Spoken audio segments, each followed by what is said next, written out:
Hello tout le monde sur ma chaîne, j'espère que vous allez bien, je suis super contente de vous retrouver aujourd'hui pour une nouvelle vidéo What's on my phone. J'en ai fait il n'y a pas si longtemps, c'était cet été je crois, et j'avais à ce moment-là l'iPhone 5S en argenté et j'ai changé en fait de téléphone pour me diriger vers le 6S en or rose. Avec plus de capacité aussi, et à cette occasion vous avez été nombreux et nombreuses à me demander de vous faire de nouveau ce tag. Je trouvais ça judicieux de vous refaire ce tag puisque j'ai installé beaucoup, enfin on va dire de nouvelles applications, j'ai un nouveau jeu que j'aime beaucoup. J'espère que cette vidéo va vous plaire et on commence tout de suite. Alors quand on le déverrouille, le fond d'écran c'est une image que j'ai trouvée sur Pinterest, je trouve que c'était joli pour l'automne, j'ai mis la même chose en écran d'accueil.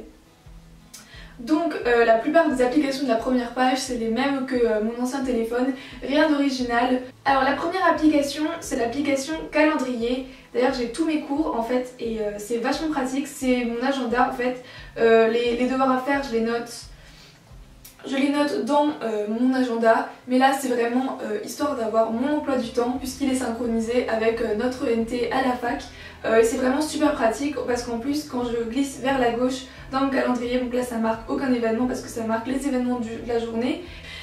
Ensuite j'ai l'application horloge, tout le monde l'a, hein, c'est pour les minuteurs etc. J'utilise beaucoup l'application, la sous-application sommeil qu'ils ont développée il n'y a pas si longtemps avec la nouvelle mise à jour. Je trouve ça vraiment chouette d'avoir ce genre d'option maintenant puisqu'on peut voir le nombre d'heures, on peut garder 7h05 par exemple de sommeil, ça c'est la dernière à laquelle je me suis couchée. Ensuite l'application météo, tout le monde l'a, le plan aussi, les contacts pareil, téléphone idem, les notes, rappel, voilà tout ça, toutes les applications basiques. Safari c'est pour aller sur internet, donc l'App Store vous connaissez tous, l'application mail pareil. Ensuite l'application Telegram, je vais vous ouvrir ça, c'est presque comme WhatsApp, mais la différence c'est que vous avez des messages synchronisés sur votre ordi. Moi j'ai pas la chance d'avoir les messages parce que je n'ai pas de Mac, mais voilà pour l'instant j'ai juste mon copain, j'ai juste mon copain qui utilise l'appli, mais c'est vraiment chouette si vous voulez écrire sur votre ordinateur des SMS, ça marche comme WhatsApp en fait avec le numéro de téléphone.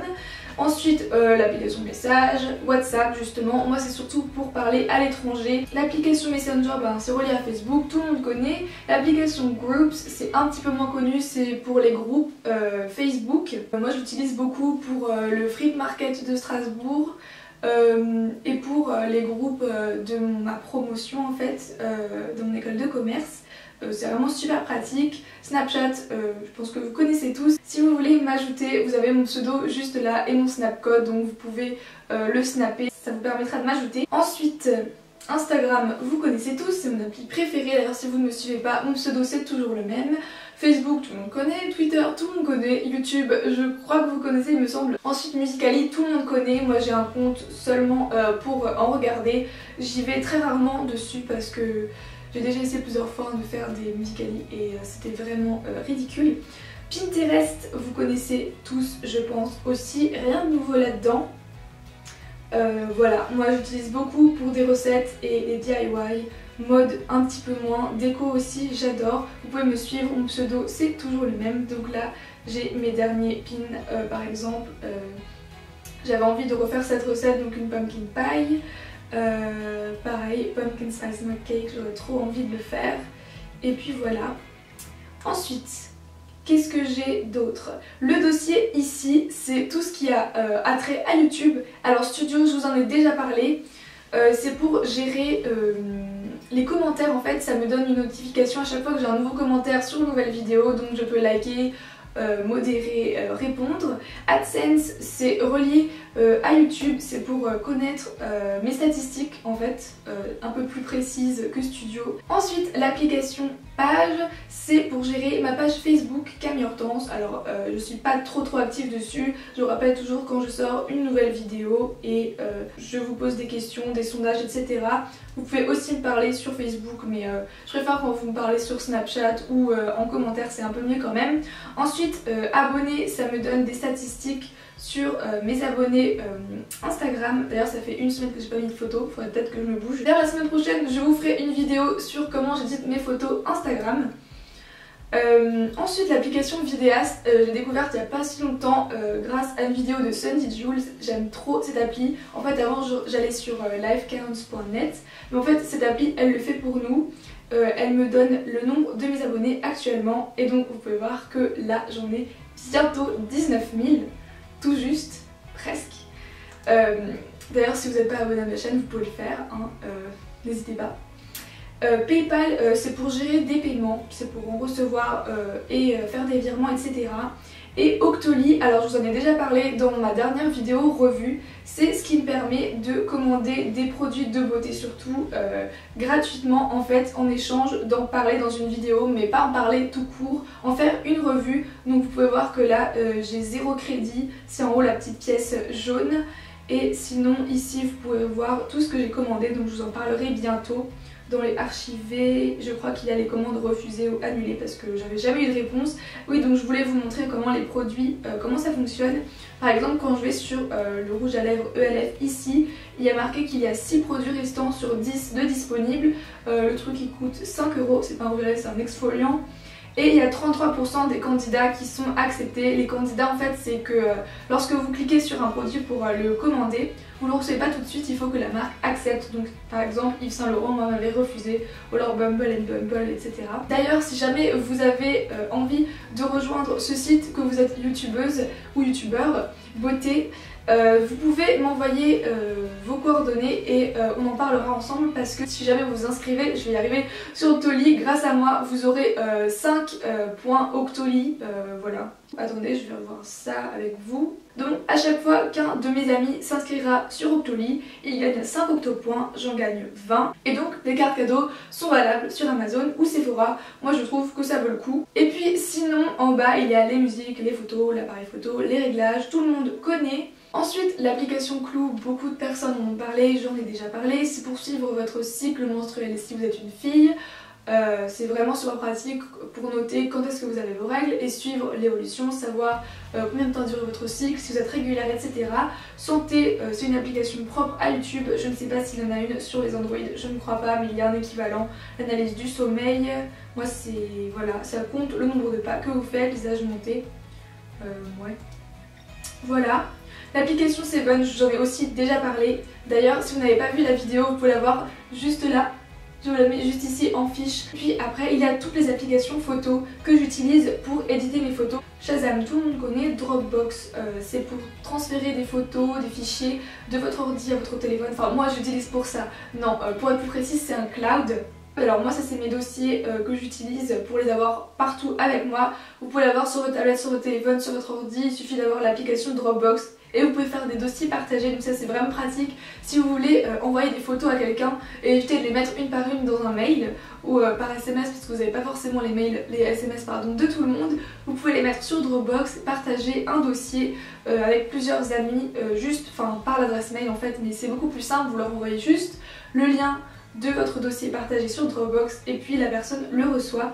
Ensuite dictaphone, c'est juste pour enregistrer votre voix. La calculette, voilà, c'est une calculatrice. D'ailleurs je sais pas si vous le saviez, mais un truc tout bête que tout le monde ne sait pas, c'est qu'en fait quand vous mettez le téléphone en mode paysage, ça vous met la calculatrice scientifique. Donc c'est plutôt pas mal quand vous êtes en rade de calculatrice. Sinon l'application Reverso j'utilise beaucoup en ce moment depuis que j'ai repris les cours. C'est juste pour traduire en fait, voilà c'est ma dernière traduction.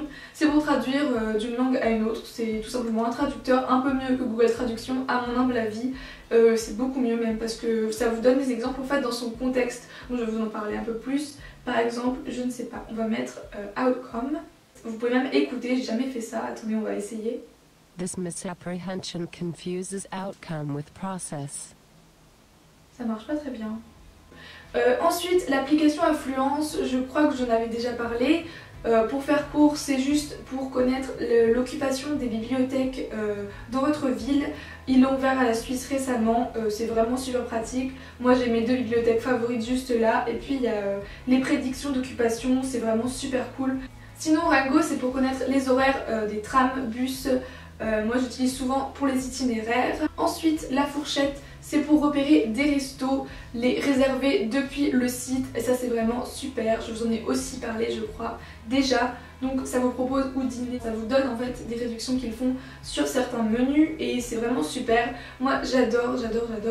Mais sinon pour continuer avec ce What's on my phone, j'ai l'application Crédit Mutuel, j'utilise également beaucoup pour les virements. Enfin j'utilise pour consulter tout simplement mon compte. D'ailleurs c'est bien parce qu'ils ont fait une mise à jour, maintenant vous pouvez l'utiliser avec le Touch ID sur l'iPhone en tout cas.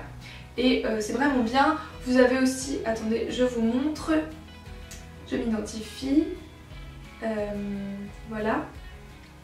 Ça vous permet en fait de parler à votre conseiller, d'avoir une visualisation de vos comptes. Vous pouvez faire des virements, accéder à la bourse, imprimer un RIB, ça c'est vraiment super. Et voir les distributeurs et les caisses en fait sur le plan quand vous cliquez, avoir un annuaire, enfin c'est vraiment super chouette comme application, je vous la conseille vraiment, même si vous avez peur de faire ça sur mobile, franchement je trouve qu'il faut vivre avec son temps. Consulter son compte depuis son téléphone, c'est vraiment pratique. Ensuite l'application Lydia, c'est pour pouvoir faire un virement chez un ami. Il faut que tout le monde ait bien sûr l'application, mais c'est super pratique quand vous devez de l'argent à un ami et que vous voulez lui faire un virement parce que vous n'avez pas toujours la somme en liquide. C'est super simple, j'avais découverte grâce à Claire Shadow. Et ensuite on a un de mes dossiers préférés, donc l'application TV. C'est ma soeur qui m'a conseillé de l'installer et vraiment je regrette pas du tout. Donc c'est vraiment super bien. D'ailleurs si vous voulez savoir quelle série je regarde, vous pouvez le voir ici, vous pouvez carrément me suivre dessus. J'ai 2 abonnés, ça sert un peu à rien de suivre les gens, mais bon. Vous pouvez suivre où vous en êtes dans les séries. Par exemple moi Vampire Diaries, j'en suis à la saison 6, épisode 14, il faut que j'aille voir le 15. Si vous faites à voir, vous avez en fait à chaque fois l'épisode prochain qui reste à voir. Ensuite dans l'onglet agenda, ce qui est vraiment chouette c'est que vous pouvez voir les nouvelles sorties de séries. Là par exemple Vampire Diaries, ils sont en train de faire la saison 8 et la prochaine fois que ça sort c'est samedi à 1h du mat. Et Sherlock elle sortira dans 60 jours la saison 4, j'ai trop hâte. Dans mon profil vous pouvez voir les séries que j'ai déjà vues, j'en ai déjà parlé dans mes séries favorites. Et donc là vous avez les badges, moi je trouve ça trop marrant. Par exemple j'ai le badge marathonneur, donc 2 étoiles, parce que j'ai déjà vu 10 épisodes de Vampire Diaries en 48 heures. Sorry, c'était férié hein, pour ma défense. Et sinon, l'application Allociné, je crois que tout le monde connaît ça, il apparaît sur l'ordi. Alors là par exemple il y a les films à l'affiche au cinéma en ce moment. Il y a aussi les sorties de séries, bon moi je regarde rien là-dessus. Les news, moi je regarde souvent les avis sur les films, par exemple là Brice de Nice 3, il y a l'avis de la presse, des spectateurs et tout. Moi souvent je mets déjà envie de voir etc. Bon là j'ai pas du tout envie de le voir, désolée. Et puis voilà, moi je trouve ça super cool. Ensuite BeeTV, je n'ai encore jamais utilisé mais je l'ai laissé au cas où. C'est pour voir la télé en direct sur le téléphone. J'ai MyTF1, moi c'est pour regarder Danse avec les stars en fait, c'est surtout ça que je regarde sur TF1. Danse avec les stars si jamais j'ai pas d'ordi à proximité et que je peux pas le regarder plus tard. Ensuite l'application Code de la route, comme son nom l'indique, c'est pour suivre des cours de code gratuitement. Enfin c'est pas évident que ce soit gratuit mais voilà, là il y a Code Blanc. J'ai encore rien fait sur cette appli mais voilà, peut-être que je m'y mette. Le truc c'est que j'ai pas le temps en ce moment. Donc Danse avec les stars, c'est un de mes jeux préférés en ce moment. Alors, c'est un jeu un peu comme Candy Crush en fait. Je vais vous montrer comment ça marche. Donc ça au milieu c'est moi. Là on va faire un entraînement de tango. Alors on va faire une partie ensemble. Donc là ça nous conseille de jouer en bas. Et donc comme vous voyez en fait ils font des pas de danse. Là l'objectif c'est que j'ai 15 diamants bleus, 15 diamants jaunes et 15 diamants rouges pour faire les pas qu'ils me demandent et faire les objectifs. Et en fait j'ai droit à 14 mouvements. Donc là ça me les conseille parce que je prends trop de temps. Mais voilà, moi j'aime trop ce jeu, j'adore, c'est trop addictif. Alors dites-moi en commentaire si jamais vous avez ce jeu, à quel niveau vous êtes. Moi je crois que je suis niveau 14 à peu près toutes les danses. Je l'avais sur mon iPhone 5S mais les graphismes buggaient de fou parce qu'en fait c'était un téléphone moins puissant, enfin j'avais moins de capacité de stockage et je crois que ça jouait beaucoup parce qu'en gros j'avais pas du tout cette netteté là, donc c'est dommage parce que ça mériterait d'être disponible sur tous les téléphones. Mais en tout cas sur le 6S ça fonctionne, peut-être que sur le 6 ça fonctionnerait aussi, mais bon j'aime trop ce jeu. Et le décor il est bien fait, on dirait le vrai décor de Danse avec les stars, même en France quoi. Donc c'est super bien fait je trouve. Et sinon la dernière appli c'est The Voice. Alors c'est quoi? C'est une application de karaoké. En fait vous avez aussi des crédits, donc là j'ai 809 pièces dessus. Et par exemple si je veux chanter, bon là je suis dans mes chansons donc c'est celles que j'ai achetées avec les pièces de monnaie qu'ils nous donnent. Donc la plupart elles sont à 200 pièces. Et puis si vous avez l'abonnement VIP, donc il faut payer en fait en vrai avec de l'argent réel, vous pourrez avoir certaines chansons, évidemment les meilleures chansons les plus populaires elles sont payantes, mais sinon j'aime bien ce jeu. Ça met un autotune forcément et tout, donc vous avez l'impression d'être en studio, il y a des gens qui s'y prennent à fond et tout. Moi je mets pas de vidéo du tout. Et puis c'est tout ce qu'il y a à voir. Sinon le dernier dossier n'est pas du tout intéressant. Localisé je l'utilise pas du tout. iBooks très peu parce que j'ouvre plus du tout de documents sur mon téléphone. Et sinon Bitmoji c'est une appli reliée à Snapchat. En fait c'est une appli qui vous permet d'avoir un Bitmoji. Donc un Bitmoji c'est quoi? C'est un emoji en mieux parce qu'il vous ressemble. Moi je l'ai fait comme ça. Et moi je trouve ça trop cool, ça vous permet de mettre des stickers sur Snapchat. Bon ça c'est les super héros, mais il y a tout cela en fait. Et moi je les utilise beaucoup. Donc c'est l'application Bitmoji. L'application Wallet, c'est de base dans le téléphone, donc tous ceux qui ont un iPhone devraient connaître. Donc voilà, c'est tout pour mon What's on my phone. D'ailleurs, petite parenthèse, mon prénom c'est bien Marie, Camille c'est mon troisième prénom et Hortense c'est un prénom que j'aime bien, que j'ai décidé d'associer avec Camille pour faire un pseudo qui n'est pas encore utilisé. Parce que voilà, mon prénom je trouve qu'il est vraiment très banal. Sur YouTube il y a déjà plusieurs chaînes qui s'appellent Marie. Et voilà, j'avais envie qu'on se souvienne de moi comme Camille Hortense. Mais s'il vous plaît, ne me posez plus la question en commentaire parce que on me le demande sous toutes mes vidéos. Sous toutes mes vidéos, je précise toujours que je m'appelle Marie. Sur ma vidéo harcèlement, on m'appelle Camille, enfin bref. Vous pouvez m'appeler comme vous voulez, mais ne me demandez pas pourquoi j'ai choisi ce pseudo. C'est un pseudo que j'aime beaucoup, je ne le changerai pas, je m'appellerai toujours Camille Hortense sur YouTube. Donc voilà, je m'appelle pareil sur tous les réseaux sociaux, donc j'espère que ce n'est pas un problème pour vous, que ça ne vous dérange pas. Mais voilà, mon prénom c'est Marie, mais sur YouTube c'est Camille Hortense, tout simplement. Donc voilà, c'en est tout pour cette vidéo, j'espère qu'elle vous a plu. Je suis désolée si elle a été longue, je suis beaucoup trop bavarde quand il s'agit de mes applications parce que mon iPhone c'est mon bébé. Je suis vraiment désolée, j'espère que vous êtes restés jusqu'au bout. Si elle vous a plu, vous pouvez me le dire en me mettant un pouce en l'air. Si vous voulez vous abonner à ma chaîne, n'hésitez pas, c'est gratuit et vous pourrez voir ma petite tête dans votre fil d'actualité. À ce propos, n'oubliez pas, si vous voulez voir les notifications de mes nouvelles sorties de vidéos, n'oubliez pas de cliquer sur la petite cloche. Si jamais vous n'avez pas fait, vous n'aurez jamais de notification parce qu'il y a une mise à jour YouTube. Donc voilà, c'est quand même assez important parce que sinon je trouve que l'abonnement sert pas à grand chose parce qu'on fait pas souvent défiler le fil de nos abonnements. Je sais pas si j'étais claire. En tout cas, je vous aime très fort. On est bientôt aux 19 000 abonnés, bientôt les 20 000. C'est un truc de barjo. N'hésitez pas à aller voir ma vidéo précédente et me suivre sur tous mes réseaux sociaux, Facebook, Twitter, Instagram, Snapchat. Les liens sont en barre d'infos si jamais. Je vous fais de gros bisous. Je vous aime très fort et à la semaine prochaine. Bye. Je ferai d'ailleurs la semaine prochaine une photo. Ah, j'arrive plus, je suis trop fatiguée. Beaucoup de personnes l'utilisent parce que c'est vraiment un logiciel... Oh, ça ouvre pas.